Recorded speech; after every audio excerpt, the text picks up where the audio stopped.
Una hermana de la iglesia me pregunta: pastor, explíqueme Primera de Juan capítulo 5 versículo 17. Primera de Juan capítulo 5 versículo 17, que habla específicamente de, como Juan bien dice, pecado que no lleva a la muerte. Entonces yo me planteé una pregunta para poder contestar mejor. Yo me planteé la pregunta: ¿existe un pecado que no lleva a la muerte? Esa es la pregunta que me planteo, de acuerdo a la petición de esta hermana. ¿Existe un pecado que no lleva a muerte? Pues vamos a Primera de Juan capítulo 5 y vamos a leer no solo el versículo 17, sino el versículo 16, el 16 y el 17, aunque estaremos más adelante tocando los versículos 13, 14 y 15, porque es bueno tener todo el contexto para poder entender específicamente a qué Juan se refiere con un pecado que nos lleva a la muerte. Primera de Juan 5:16 dice: si alguno viere a su hermano cometer pecado que no sea de muerte, mire la primera expresión, que no sea de muerte, pedirá y Dios le dará vida. Esto es para los que cometen pecado que no sea de muerte. Hay pecado de muerte por el cual yo no digo que se pida.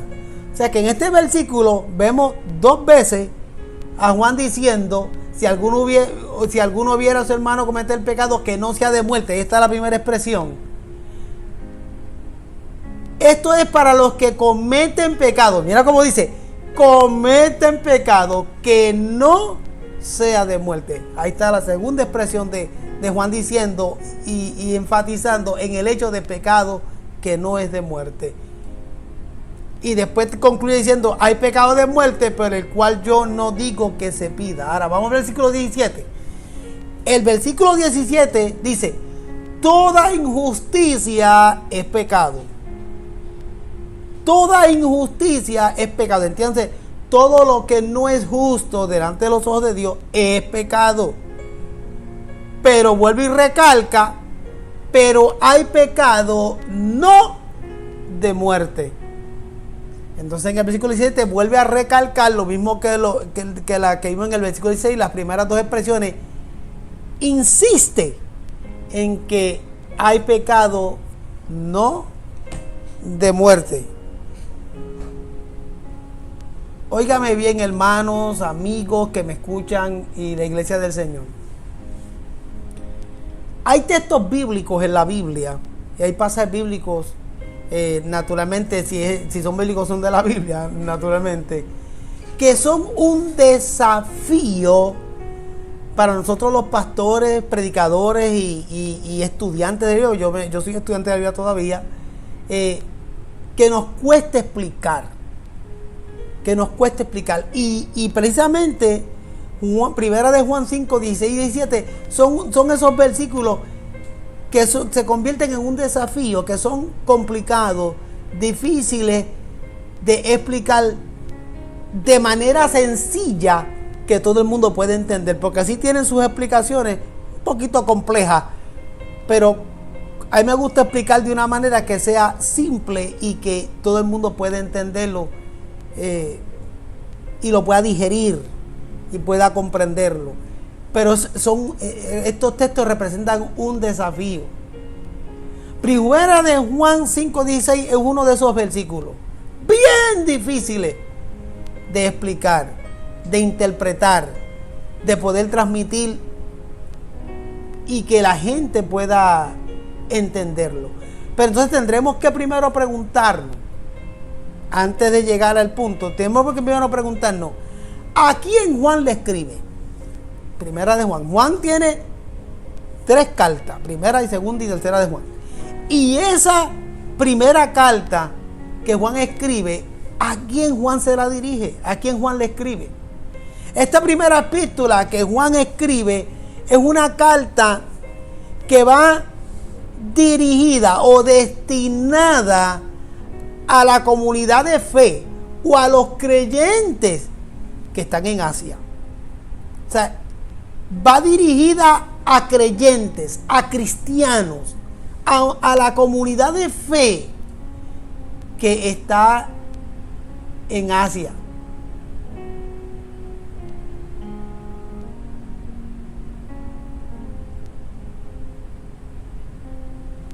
Entonces, lo otro que tenemos que tener en claro es que si va dirigido a la comunidad de fe o a la comunidad cristiana, mira cómo dice el versículo: si alguno viere a un hermano. La palabra hermano ahí hace énfasis que son creyentes, que son cristianos. Es una carta dirigida a cristianos, dirigida a creyentes, a gente que ha tenido un encuentro personal con Cristo. Y la palabra es hermano. Y Juan lo dirige a la iglesia, a esa comunidad de fe. Y hermano o cristiano en todo el sentido de la extensión de la palabra. Gente que ha tenido un encuentro personal con Cristo. ¿Por qué es importante enfatizar en esto? Porque hay otros versos bíblicos que nos dan a entender con toda claridad que hay personas que no son parte del cuerpo de Cristo, aún cuando está en medio de nosotros.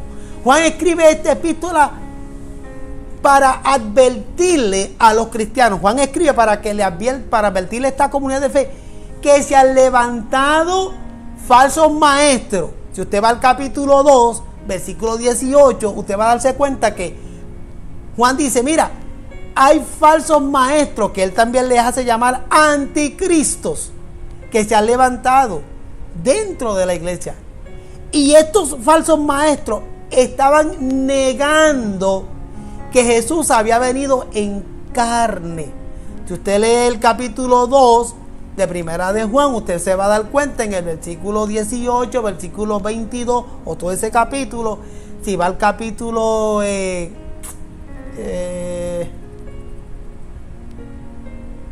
bueno, con usted leer el capítulo 2, usted se da cuenta que Pablo le advierte a la iglesia: mira, se han levantado falsos maestros, anticristo, en medio de los santos.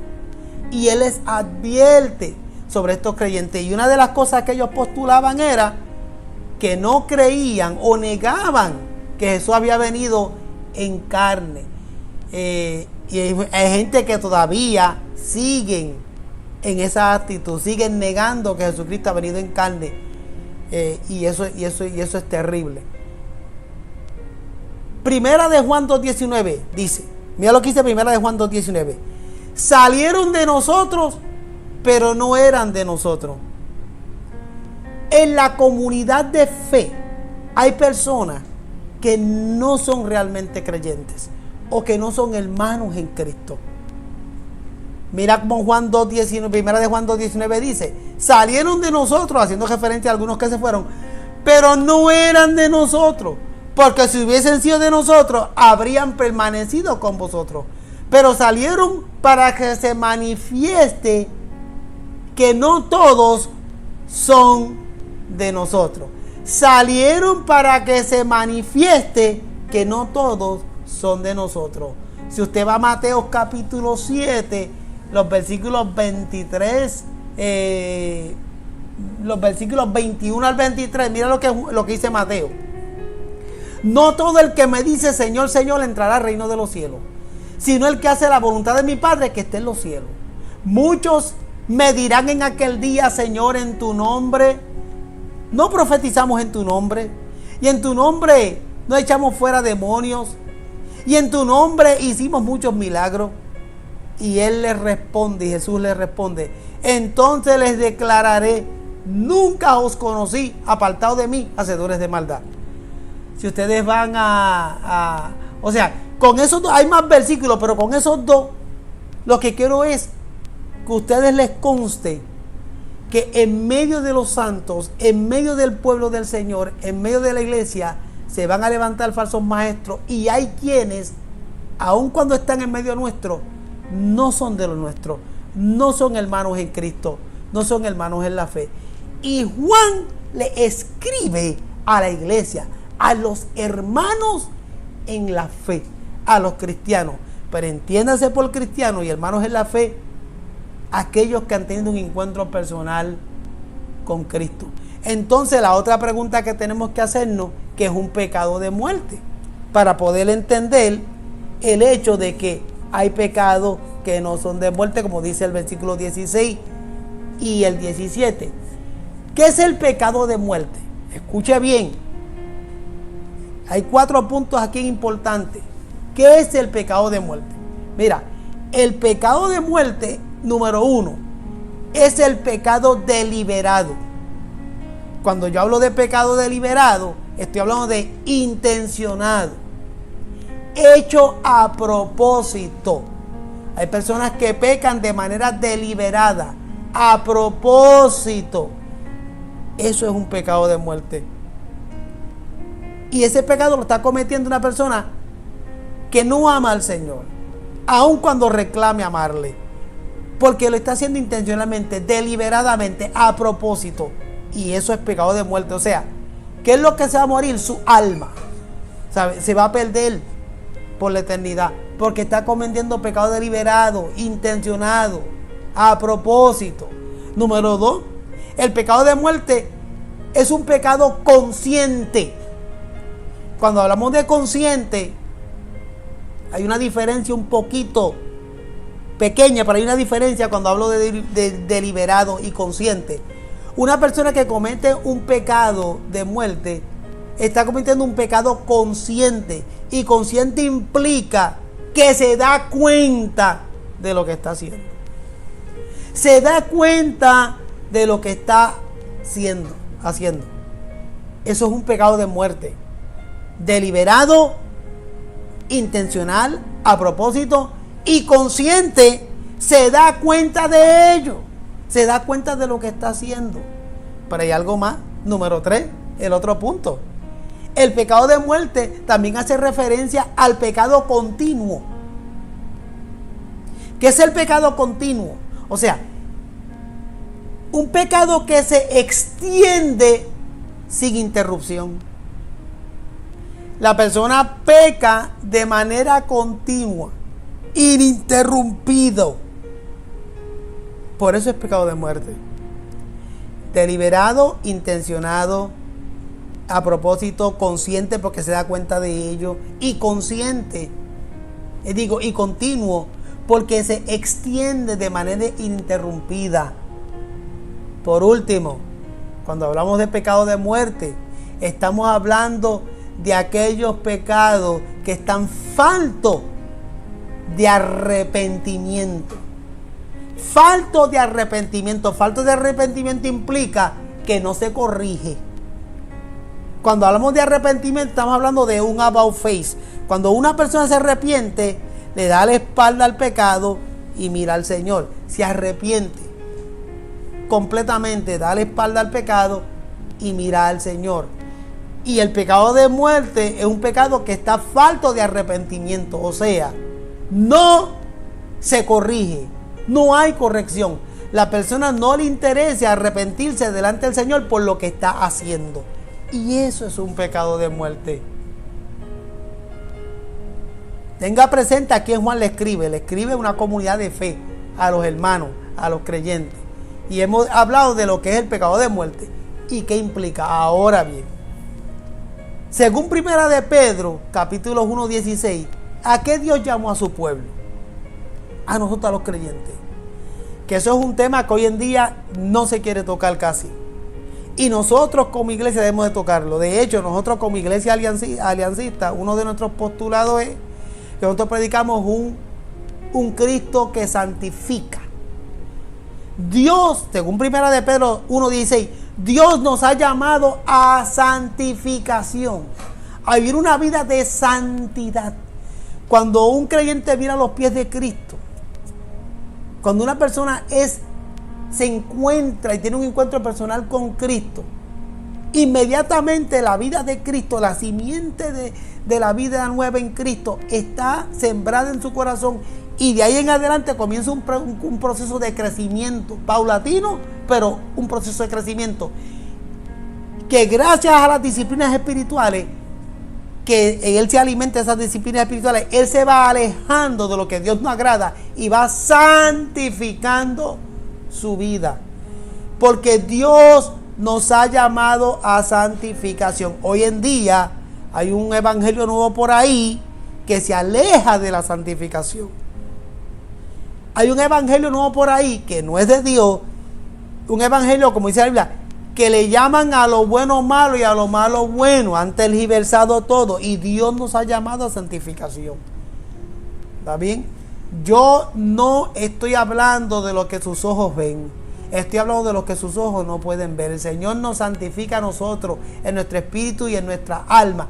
Y nosotros vamos a reflejarle al mundo nuestra vida de santificación. Y cuando nosotros vivimos una vida de santificación y cada día va creciendo esa vida de santificación, nosotros nos vamos alejando de todo aquello que a Dios no agrada. Y no existe en nuestro corazón nunca más el deseo de pecar.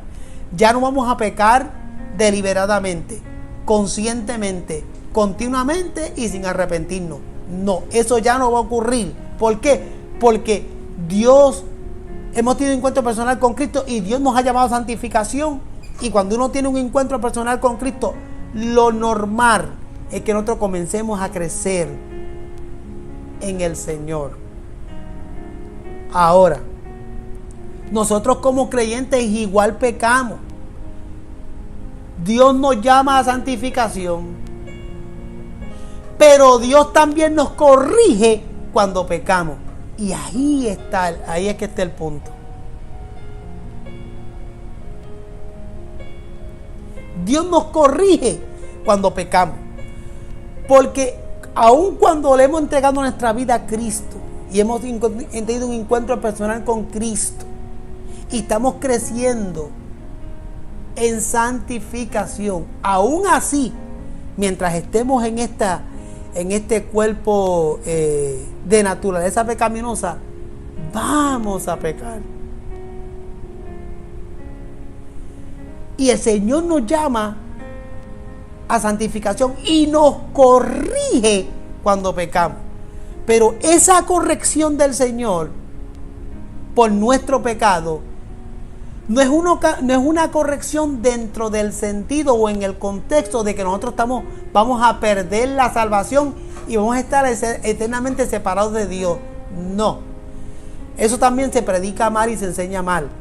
Cuando el Señor nos castiga o nos corrige porque hemos pecado, Él lo hace, pero no dentro del contexto de que nosotros vamos a perder la salvación o vamos a estar eternamente separados de Dios. Sin embargo, Él nos va a castigar, Él nos va a disciplinar. Porque ¿qué dice Hebreos capítulo 12, versículo 6? Dice, porque el Señor al que ama, disciplina y azota a todo aquel que recibe por hijo. ¿Ven? Nosotros somos hijos de Dios en el momento que tenemos un encuentro personal con Cristo.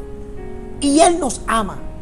Y como nosotros van a haber momentos dados que vamos a caer, que vamos a pecar, que nos vamos a equivocar, Él nos va a disciplinar, nos va a corregir, nos va a castigar, pero no en el sentido de perder la salvación o estar separados de Dios eternamente. Ese no es el sentido. Voy a darle dos ejemplos bíblicos bien importantes para que entendamos ahora y ya sin haberlo dicho, yo creo que ya usted tiene que ver captado cuál es el pecado que nos lleva a muerte. Está hablando a los cristianos que vivimos en santificación y que estamos creciendo cada día en santificación, pero aún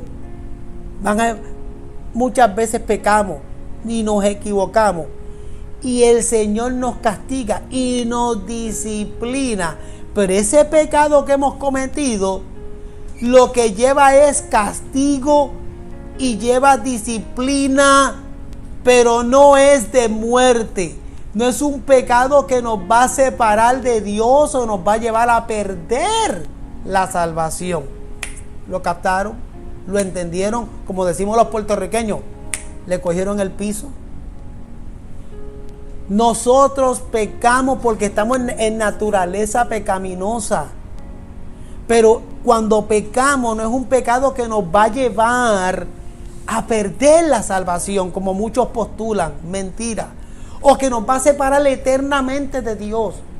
Es pecado, porque dice el versículo 17, toda injusticia es pecado. Pero no nos va a llevar a muerte eterna, porque somos hijos de Dios. Y ese pecado posiblemente fue de manera, ni siquiera sin darnos cuenta. Porque el cristiano, el hermano en Cristo, el creyente, no desea pecar. Si usted peca de manera deliberada, consciente, continuo y falta de arrepentimiento, entonces ese pecado lo va a llevar a muerte. Y usted no es un creyente, o usted no ha tenido un encuentro personal con Cristo, usted simplemente practica culturalmente la fe o la religión, pero no es cristiano. Porque el cristiano no desea ofender al Señor, no desea pecar. Y cuando pecamos, ese pecado lo que conlleva es castigo y disciplina por cuanto nos ama, pero no nos lleva a muerte, ni nos lleva a separarnos de Él. Y les voy a dar dos ejemplos bíblicos que aparecen en el Nuevo Testamento. El primero lo encontramos en Hechos, capítulo 5, versículos 1 al 10. Mire, con estos ejemplos quiero que entiendan algo. Número uno, hay castigo y disciplina por cuanto Él nos ama, que nos va a llevar posiblemente a la muerte física, no la espiritual, pero sí la física. Hechos capítulo 5, versículos del 1 al 10. ¿De qué hablas, Hechos capítulo 5, versículos del 1 al 10? ¿De qué está hablando? ¿De qué habla ese pasaje bíblico? Ese pasaje bíblico, quien escribe ese libro es el médico Lucas. ¿De qué habla ese pasaje bíblico? Mira, ese pasaje bíblico habla del pecado de Ananías y Zafira. Ellos le mintieron deliberadamente al Espíritu de Dios. Ustedes no se fijan, esto es un punto y aparte. ¿No se han dado cuenta ustedes que ese pecado en particular de mentirle al Espíritu de Dios, con el pecado de no darle a Dios lo que a Él le pertenece? Uy, hay quienes no le dan a Dios lo que a Dios le pertenece. Tengan cuidado. Entonces Ananías y Zafira vendieron una propiedad y fueron a la iglesia a llevar el diezmo. Y dijeron, vendimos la propiedad en tanto, así que por lo tanto este es el diezmo que nos corresponde dar. Pero mintieron, porque dieron un diezmo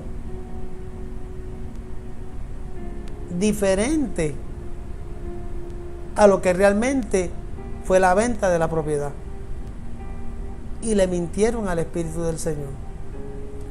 Y ambos, en el momento, de manera isofacta, cayeron muertos. Y entró temor en el pueblo del Señor. Yo no me atrevo a juzgar aquí abiertamente si se fueron al infierno o no.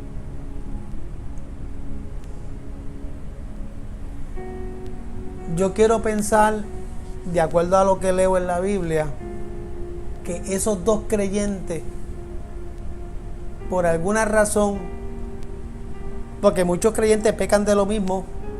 Ay, lo que yo voy a decirles es muy duro. Muchos creyentes pecan de lo mismo. Ganan tanto y le mienten al Señor y le dan al Señor lo que no es. Usted es un mentiroso. Tenga cuidado. La misericordia de Dios es tan grande que usted no se ha escocotado de milagro. Yo soy de los pastores que hablo sin andarme por las ramas. Digo las cosas claras y raspadas. Si usted ganó tanto en el mes y no le dio a Dios lo que a Dios le corresponde, usted es un mentiroso. Y tenga cuenta, porque no me miente a mí como pastor, le mientes al Espíritu de Dios, no a mí. Así de fácil. Tenga cuidado. Muchas veces el Señor nos da largas y nos da largas y nos da largas, pero va a llegar el momento que va a jalar la soga. Uy, ya tengo 37 minutos, ya voy a acabar. Y cuando el Señor lo hace por amor, fíjate que lo hace por amor, para que no te pierdas. Y el caso que yo veo aquí en Ananí y Zafira, le mentieron al Espíritu de Dios y cayeron muertos en el momento. ¿Por qué Dios opera así? ¿Qué quería el Señor manifestar? Aquí lo que el Señor está manifestando es para que haya temor en el pueblo de Dios hasta el día de hoy, que nosotros no podemos mentirle al Espíritu de Dios, ni robarle al Señor. No podemos mentirle al Espíritu de Dios, ni le podemos robar al Señor. Así de sencillo. No podemos.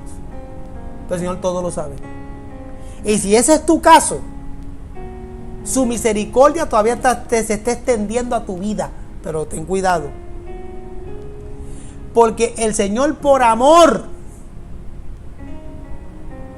con tal de que tú no te pierdas, puede tomar la decisión de tocar tu vida. Y físicamente te mueres antes de tiempo. Segundo ejemplo, Primera de Corintios 11, 28 al 32. Y aquí me voy a explicar esto rápido, lo más rápido que pueda. En Primera de Corintios 11, del 28 al 32, ¿de qué está hablando? Está hablando de la cena del Señor. Es el segundo pasaje bíblico en el Nuevo Testamento donde vemos que el Señor interviene tocando la vida física. Cuando el apóstol Pablo le escribe a la iglesia de Corinto, porque en ese entonces la iglesia de Corinto tenía un problema serio, donde muchos no entendían las doctrinas y otros, aún entendiéndola, posiblemente no la entendieron, punto. Porque ellos no entendían lo que implicaba la cena del Señor. Y él les dice, mira, si ustedes toman la cena del Señor de manera indigna, hay un peligro, hay un ay. Y él dice, por eso hay muchos enfermos entre nosotros y eventualmente se mueren, porque tomaron de manera indigna la cena del Señor. Pero ¿qué significa eso? Porque muchos no entienden lo que significa eso. Entonces vienen, yo me crié en un ambiente, y me van a perdonar si muchos de los que me escuchan, que se criaron conmigo, se sienten aludidos. Pero eso es lo que, de las cosas hay que ser claras. Donde la cena del Señor se practica una vez al año. Hay iglesias donde la cena del Señor se practica una vez al año. O se practica cuando hay bautismo. Y eso no está bien. Porque en las iglesias evangélicas se supone que practican la cena del Señor de manera memorial, como dice la Biblia. Hacer esto en memoria de mí. Las iglesias históricas, entiéndase por las iglesias históricas, las presbiterianas, metodistas, católicas, luteranas y otras más. Las iglesias históricas, la mayoría, practican la cena del Señor de manera sacramental. Entiéndase de manera sacramental que para ellos tienen un nivel de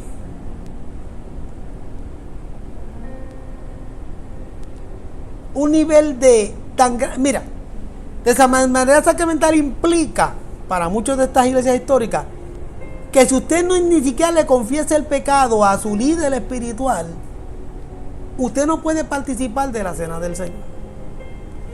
Y le dan una importancia tan grande y tan excesiva y fuera de control a esa práctica sacramental de la cena del Señor, que dan a entender que usted incluso puede perder la salvación si usted participa de la cena del Señor como ellos lo ven, de manera indigna. Tenga cuidado, porque la cena del Señor es un acto memorial para traer a la memoria lo que el Señor ha hecho por nosotros, y hay que tomarlo de manera digna, Pero ahí es que se hace digno participar de la cena del Señor. Cuando usted lo hace trayendo a su memoria lo que el Señor hizo por usted, que eso es lo que dice el Señor en su palabra. Él dijo, hagan esto en memoria de mí. Si usted no puede participar de la cena del Señor porque se siente demasiado indigno, ¿y qué va a hacer usted cuando Cristo venga por su iglesia? Ay, pastor, porque hay personas que no pueden participar de la cena del Señor. No pueden, porque se sienten muy indignos para ello. Entonces, pregúntame, y tengo que hacerlo de manera cruda, ¿cómo rayo?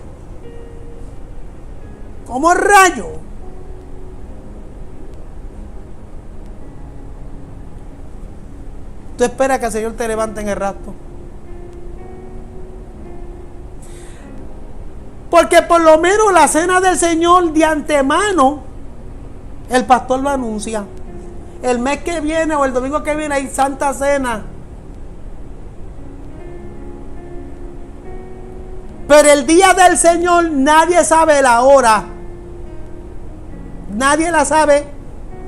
Si tú no te sientes preparado para participar de un acto memorial, entonces ¿cuán preparado te está para recibir al Señor que no sabemos cuándo es? Tenga cuidado con eso. Una práctica que tienen los americanos, que me gusta mucho, es que el día que más llena está la iglesia es el día que hay Santa Cena. ¿Por qué? Porque ellos tienen, muchos de ellos, culturalmente hablando y también bíblica y teológicamente hablando, tienen claro que es importante el día de la Santa Cena del Señor, porque es una oportunidad que tienen de confesión al Señor, una oportunidad que tienen para traer a la memoria y tener fresco constantemente lo que Dios hizo por cada uno de nosotros. Hubo un hermano en mi iglesia, Dios lo bendiga, que posiblemente me esté escuchando, que él dice, yo quiero participar de la cena del Señor, porque si participo de ella, el Señor puede sanar mi cuerpo. Mira qué hermosa expresión. Y Dios está obrando en la salud de ese hermano, porque él trae a la memoria lo que el Señor hizo por él. Y de rolling pin, él dice, y puede sanar mi cuerpo físico. La cena del Señor es tan importante. Si tú no puedes practicar en la casa del Señor porque no te sientes preparado, pues yo quisiera saber qué va a pasar el día que suene la trompeta. Porque la cena del Señor por lo menos se anuncia, pero la venida de Cristo nadie sabe el día ni la hora. Y uno tiene que estar preparado. Si para la venida de Cristo hay que estar preparado, entonces no me digas tú a mí que no puedes participar de la cena del Señor. Ahora, ¿por qué Pablo habla de tomar indignamente? Porque la iglesia de Corinto en ese entonces, y muchos hoy en día ahora, los hacen, como dice la Biblia, sin discernir el cuerpo de Cristo, sin estar conscientes de qué es lo que están haciendo. Y ellos en ese entonces hacían hasta fiestas. El día de la cena del Señor la cogían para fiestas y comelatas. Y el día del Señor no se trataba de fiestas y comelatas, se trataba de un acto memorable, traer a la memoria lo que ha hecho por nosotros. Y hay unos símbolos: su cuerpo y su sangre. Entonces él le dijo, si usted no sabe lo que están haciendo, si están cogiendo esto para fiestas, festejos, comelatas, incluso hasta borracheras, es una manera indigna de hacerlo. Y el Señor, por amor, toca sus cuerpos físicos y muchos duermen. O sea, el Señor salva y se lleva de antemano incluso a aquellos por amor, porque el Señor muchas veces por amor, son cosas difíciles de entender, pero están claras en la Biblia. Muchas veces el Señor por amor se lleva a 2 o 3 a temprana edad, les corta sus días para que no se pierdan. ¿Usted nunca ha pensado en eso? Que hay personas que el Señor les corta sus días para que no se pierdan. Ay, pastor, pero es la verdad. Hay personas que el Señor les corta sus días para que no, lo hace por amor, para que no se pierdan. Ahí hay dos ejemplos de cuando el Señor toca la vida física por amor de un creyente que ha pecado o está incurriendo en un pecado que puede ser, que pudiese ser de muerte eventualmente. Mira lo que Juan dice en Primera de Juan. Volvamos ahora a Primera de Juan. Juan dice, para que entiendan ahora el contexto más claro. Juan dice, si usted va al versículo 3, Juan dice que tenemos que orar o debemos de orar por los cristianos que están pecando, por los creyentes que están pecando. Y Dios va a escuchar nuestras oraciones. Sin embargo, tenemos que entender, y vuelvo y se lo recalco, que Dios pueda decidir cortarle la vida a ese creyente debido a un pecado del cual no se ha arrepentido. Tenemos que ver este contexto de Juan cuando él habla de la oración en el versículo 13. Mira lo que dice el versículo 13. Versículo 13 de Primera de Juan 5. Estas cosas os he escrito a vosotros que creáis en el nombre del Hijo de Dios, para que sepáis que tenéis vida eterna y para que creáis en el nombre del Hijo de Dios. O sea que Juan está explicando que tenemos nosotros como creyentes que tener confianza en que cuando le pedimos algo al Señor, pero de acuerdo a su voluntad, es lo que dice el verso, Él escucha. Eso dice el versículo 14. Si le pedimos a Dios algo de acuerdo a su voluntad, Él nos va a escuchar. Pedir algo según la voluntad del Señor es pedir algo que Dios nos los ha hecho saber en su palabra.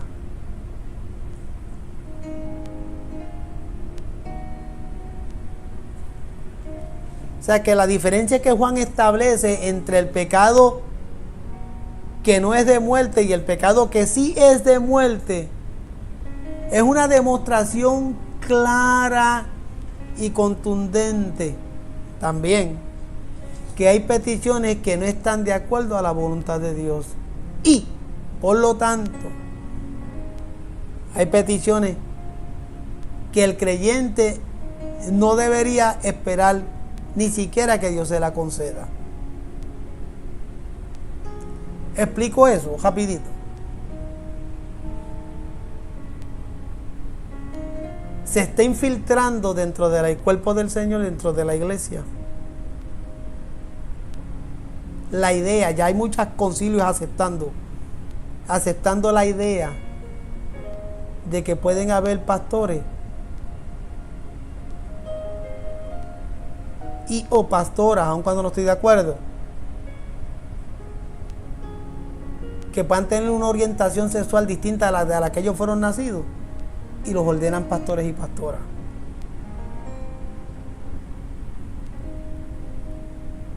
Y esa gente y muchos pastores y líderes están orando para que se acepte dentro de la iglesia el hecho de que hayan pastores y pastoras homosexuales. Eso es una pérdida de tiempo, de acuerdo a Juan, Primera de Juan 5:14. Ellos están orando por eso, pero es una oración que se queda perdida en el aire, porque Dios no va a contestar esa oración, porque esa oración está en contra de la voluntad del Señor. ¿Usted ve? Fíjate cómo Juan lo dice. Hay personas que piden, pero no piden de acuerdo a la voluntad de Dios. Y si hay grupos ahora pidiéndole al Señor que se abran las puertas, que se abra el camino, que todos acepten la igualdad de género y que hayan homosexuales y lesbianas, pastores y líderes de la iglesia. Y ¿sabes qué? Eso es una oración que se queda en el aire, que se pierde en el aire. Porque el Señor no va a contestar esa petición nunca, porque está en contra de sus preceptos.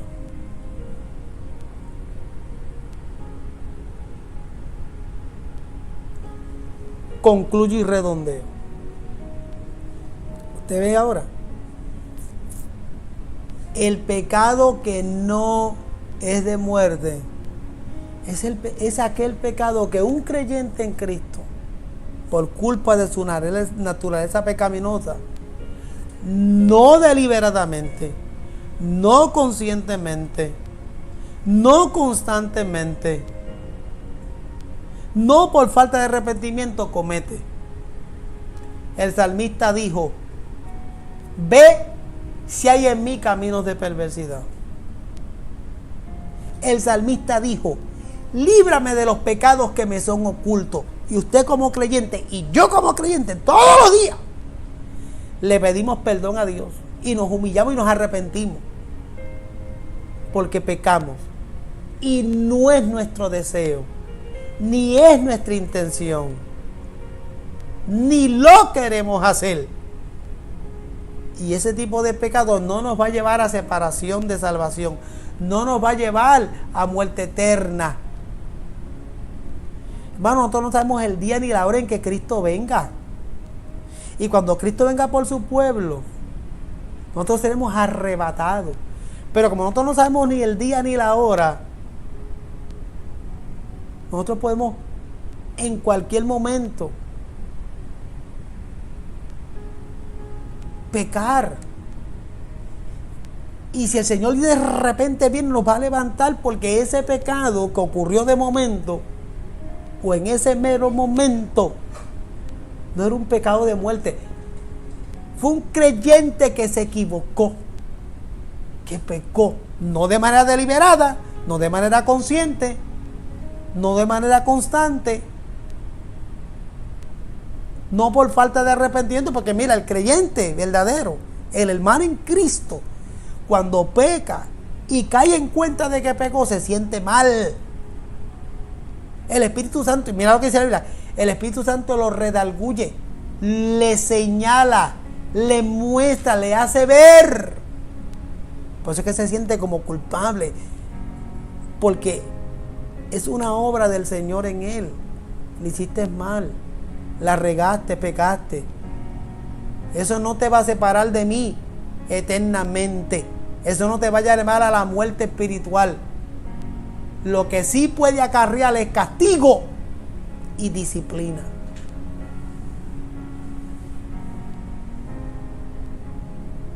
Pero ten cuidado que hay ciertos pecados que si usted continúa en esa actitud, el Señor por amor puede tomar la decisión de tocar tu vida física. Y lo expliqué de una manera tan sencilla y tan simple que usted puede volverlo a escuchar, porque esto queda grabado ahí, y darle otra vez, meditarlo, pensarlo, orarlo, digerirlo, y te va a dar cuenta de lo que estoy diciendo. Juan dice: hay pecados que no son de muerte. Entiéndase que Juan le escribe a los cristianos, a los que tienen un encuentro personal con Cristo, que no desean pecar, que no planifican pecar, que no planifican su pecado, que creen en la santificación, que creen que hay que crecer en santificación, que aman a Dios, que no desean pecar, que no desean ofender a Dios. Y cuando eso ocurre, por alguna razón, inmediatamente se arrepienten, porque el Espíritu Santo los redarguye y se sienten culpables y le piden perdón a Dios porque no es su deseo. Pero si en ese momento ocurre alguna situación, ya sea que el Señor venga por su pueblo o que usted le toque irse con Él por alguna situación particular, porque Dios es el que toma esas decisiones, ese pecado no te va a llevar a muerte, ni a espiritual, ni a separación de Dios, porque a la larga nosotros no sabemos ni el día ni la hora cuando Cristo venga. Nosotros ya estamos preparando. Y usted dirá, pero es que a veces me equivoco, a veces peco. Estás preparado, estás en Cristo. Si eres un cristiano, pero estás creciendo. Ahora, ten cuidado. Si continúas en ese pecado continuo, sin arrepentimiento y bla, bla, bla, vas a caer, como dice el libro de Apocalipsis, en los tibios, en la iglesia de la Odisea, tibia o fría. En los tibios serás vomitado. Ten cuidado. Dios te bendiga.